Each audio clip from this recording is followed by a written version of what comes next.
এরপরের কাজ হচ্ছে গুলি লাগা জায়গাটাতে চাপ প্রয়োগ করা, যাতে রক্ত পড়া কমে। সবচেয়ে ভালো হয় যদি প্রেসার ড্রেসিং বা প্রেসার ব্যান্ডেজ করা যায়।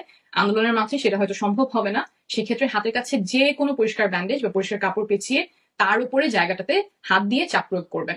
এক্ষেত্রে দুইটা জিনিস খুব ভালো কাজে আসতে পারে।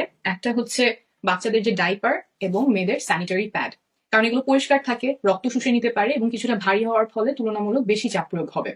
ডাইপার বা স্যানিটারি প্যাডের যে নরম দিকটা আছে, নরম দিক যেটা, সেটা আহত জায়গার উপরে বসাবেন, তার উপরে হাত দিয়ে চাপ দিবেন। এখানে একটা জিনিস খুব গুরুত্বপূর্ণ, আপনি ব্যান্ডেজ, কাপড়, ডাইপার বা প্যাড যাই ব্যবহার করেন না কেন, তার সাথে সাথে জায়গাটার উপরে হাত দিয়ে শক্ত করে চাপ দিয়ে রাখবেন। প্রয়োজনে হাঁটু দিয়েও চাপ দিতে পারেন, কারণ শুধুমাত্র ব্যান্ডেজ বা কাপড় পেঁচিয়ে দিলে সাধারণত যথেষ্ট চাপ প্রয়োগ হয় না। এই ক্ষেত্রে একটা ভুল করবেন না, এগুলো যদি রক্তে ভিজে যায় তাহলে তুলে ফেলবেন না, এর ওপরেই নতুন কাপড় বা ব্যান্ডেজ ব্যবহার করবেন।